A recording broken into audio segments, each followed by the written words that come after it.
நாங்கள் தாவேகாவில் இல்லை, திமுகவில் தான் இருக்கிறோம். 2 நாட்களில் 3 முறை மாற்றி மாற்றி பேசிய பெண்களால் அதிர்ச்சி. நடந்தது என்ன பார்க்கலாம். நம்ம கட்சி சால்வையெல்லாம் கையில குத்தி, உறுப்பினர் காலெல்லாம் கையில குத்தி, கீழே மாரி ஷாலை தூக்கி போட்டுட்டு அவங்க கட்சி வந்து எங்க மேல போற மாரி எங்களுக்கு ஏற்றாங்க. ஏற்கனவே நாங்கள் முன்னாடியே திமுக கட்சியில் தான் இருந்தோம். இப்போ நாங்கள் விஜய் கட்சியில், விஜய் எங்களுக்கு பிடிக்கிறதுனால விஜய் கட்சியில் நாங்கள் மாறி இப்போ திடீர்னு எங்களுக்கு அந்த விஜய் கட்சியில் போகிறதுக்கு எங்களுக்கு இஷ்டம் இல்லை, எந்த விருப்பமும் இல்லை. அவங்களுக்குள்ளேயே ஒரு சண்டை சச்சரவாக இருக்குதுன்ட்டு அந்த கட்சி எங்களுக்கு வேணான்னு சொல்லிவிட்டு நான் மறுபடியும் எங்கள் கட்சியிலேயே நான் சேரத்துக்கோசம் நான் இங்கே வந்தேன்.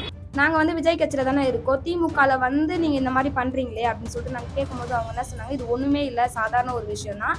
சும்மா நீங்கள் கழுத்துலேருந்து ஷால்வை எடுக்கிற மாதிரியோ அந்த பேப்பரை கிழிக்கிற மாதிரியோ ஒரு ஆக்ஷன் மட்டும் கொடுங்க அப்படின்னு சொல்லிட்டு சொன்னாங்க.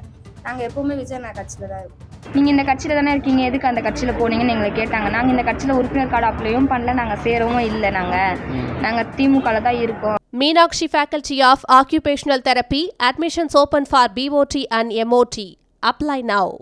சென்னை திருவொற்றியூர் கிழக்கு பகுதியில் நேற்று காலை திமுக மண்டல குழு தலைவர் தனியரசு முன்னிலையில் 40 ஆண்கள் 10 பெண்கள் என தாவேக கட்சி மற்றும் திமுகவிலிருந்து வெளியேறி மற்ற கட்சிகளுக்கு சென்றுவிட்டு மீண்டும் திமுகவுக்கே வந்தவர்களின் இணைப்பு நிகழ்ச்சி நடைபெற்றது. இதில் வந்தவர்கள் தாங்கள் அணிந்திருந்த தாவேக துண்டை கழற்றிய நிலையில் மண்டல குழு தலைவர் திமுக துண்டை அணிவித்தார். அப்போது அங்கு இருந்த சிலர் உணர்ச்சி வசப்பட்டு அடையாள அட்டையை கிழித்தெறிந்த நிலையில் தாங்கள் திமுகவில் இணைந்து விட்டதாக சூளுரைத்தனர்.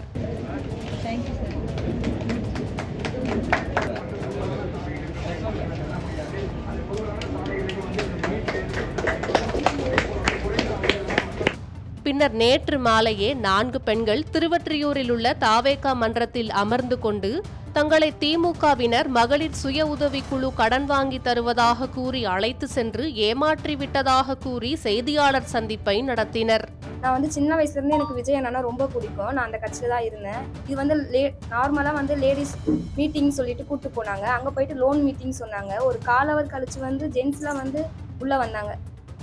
ஜென்ஸ்லாம் உள்ளே வந்ததுக்கப்புறம் ஏன் லேடிஸ் மீட்டிங்னு சொல்லிட்டு ஜென்ஸ்லாம் உள்ளே வரீங்க அப்படின்னு கேட்கும்போது இது ஒன்றும் இல்லைம்மா, சின்னதாக ஒரு மீட்டிங் தான் அப்படின்ற மாதிரி சொன்னாங்க. சின்னதாக மீட்டிங்னா நீங்கள் ஜென்ஸ் வராங்கன்னா எங்ககிட்ட முன்னாடியே நீங்கள் சொல்லணும்ல அப்படின்னு சொல்லிட்டு நாங்கள் கேட்கும்போது இது ஒன்றும் இல்லை, சின்ன ஒரு மீட்டிங்னா திமுக பற்றி தான் நாங்கள் பேச போகிறோம், திமுக பற்றி பேச போகிறாங்கன்னு சொல்லிட்டு பேசிகிட்டு இருந்தாங்க. கொஞ்ச நேரம் கழிச்சு ஒரு ஷால்வையும் எடுத்துகிட்டு கொடுத்தாங்க, இதையும் போட்டுக்கோமா அப்படின்னு சொல்லிட்டு. சரின்னு சொல்லிட்டு நாங்களும் போட்டுக்கிட்டோம். நாங்கள் விஜய் கட்சியில் தானே இருக்கோம், திமுகவில் நீங்கள் இந்த மாதிரி பண்ணுறீங்களே அப்படின்னு சொல்லிட்டு நாங்கள் கேட்கும்போது அவங்க என்ன சொன்னாங்க, இது ஒன்றுமே இல்லை, சாதாரண ஒரு விஷயம் தான். சும்மா நீங்கள் கழுத்துலேருந்து ஷால்வை எடுக்கிற மாதிரியோ அந்த பேப்பரை கிழிக்கிற மாதிரியோ ஒரு ஆக்ஷன் மட்டும் கொடுங்க அப்படின்னு சொல்லிட்டு சொன்னாங்க.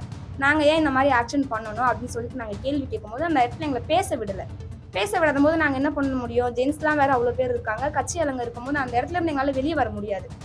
அந்த நேரத்தில் நாங்கள் பாதுகாத்துக்கிறதுக்கு அவங்க சொன்னதை மட்டும்தான் நாங்கள் செய்ய முடியுமே தவிர எங்களால் வெளியே வர முடியல. இந்த நிலையில் திடீரென அவர்களது கனவில் என்ன வந்ததோ தெரியவில்லை. காலை எழுந்தவுடன் திருவொற்றியூர் மண்டல குழு தலைவர் தனியரசை தொடர்பு கொண்ட அவர்கள் தாங்கள் தவறு செய்து விட்டோம் எனவும் தங்களை விஜய் கட்சியினர் மிரட்டியதாகவும் மீண்டும் அதே மண்டல குழு தலைவரின் கட்சி அலுவலகத்தில் ஒரு செய்தியாளர் சந்திப்பை நடத்தினர். செல்வராணி என்ற பெண் தன்னுடைய சகோதரன்தான் தாவேகாவில் இருப்பதாகவும் தனது தந்தை அனைவரும் திமுகவில் இருப்பதாகவும் திமுகவில் தான் அபிமானியாக இருந்து வருவதாகவும் ஆனால் தனது அண்ணனோ நீ ஏன் திமுகவில் சேர்ந்தாய் என்று கேட்டு தாக்கியதாகவும் அந்த பெண் கூறியுள்ளார். அதைத் தொடர்ந்து பேசிய ஆர்த்தி என்ற பெண் இலவசமாக பள்ளி குழந்தைகளுக்கு புத்தகம் வழங்குகிறோம் வாருங்கள் என தங்களை செல்போன் மூலம் தொடர்பு கொண்டு அழைத்து சென்று இப்படியெல்லாம் பேச வேண்டும் என வலுக்கட்டாயமாக நிறுத்தியதாகவும் நாங்கள் விஜய் கட்சி மன்றத்தில் பேசியது உண்மை இல்லை என்பதைப் போலவும் பேசினார்கள். நேற்று ஈவினிங் திடீர்னு ஒரு புது நம்பர்லேருந்து ஃபோன் கால் வந்துச்சு. எனக்கு ஃபோன் கால் வந்தீங்கன்னா இந்த மாதிரி நிவாரணம் தரோம், இந்த மாதிரி பேக் தரோம் வாங்க அப்படின்னு சொல்லிட்டு கூப்பிட்டாங்க எங்களை. நாங்கள் அதுக்கோசம் போனோம். அங்கே போய் பார்த்தா தான் தெரியுது எங்களுக்கு அது விஜய் ஆஃபீஸு, கட்சி ஆஃபீஸ். எந்த இடத்துல இருக்குது? திருவொற்றியூர். நீங்கள் அங்கே பேசுன மாதிரி இங்கே பேசுங்க அப்படின்னு சொன்னாங்க. நாங்கள் அங்கே எதுவுமே பேசவே இல்லை.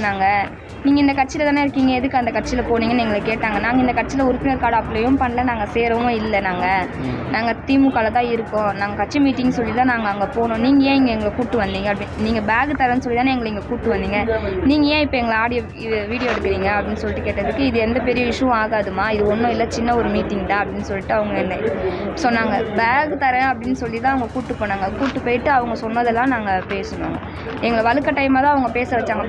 பேசுங்கன்னு சொல்லும் போது நாங்கள் அங்கே இக்கட்டான ஒரு சூழ்நிலை இருந்ததுனால மட்டும்தான் நாங்கள் அந்த மாதிரி பேசணுமே தவிர மற்றபடி நாங்கள் திமுகவில் தான் இருக்கோம். 2 நாளில் 3 முறை மாற்றி மாற்றி பேசி அந்தர் பல்ட்டி அடித்து அதிர்ச்சி கொடுத்திருக்கிறார்கள் இந்த 3 பெண்கள். இந்த சம்பவம் அந்த பகுதியில் சலசலப்பை ஏற்படுத்தியுள்ளது.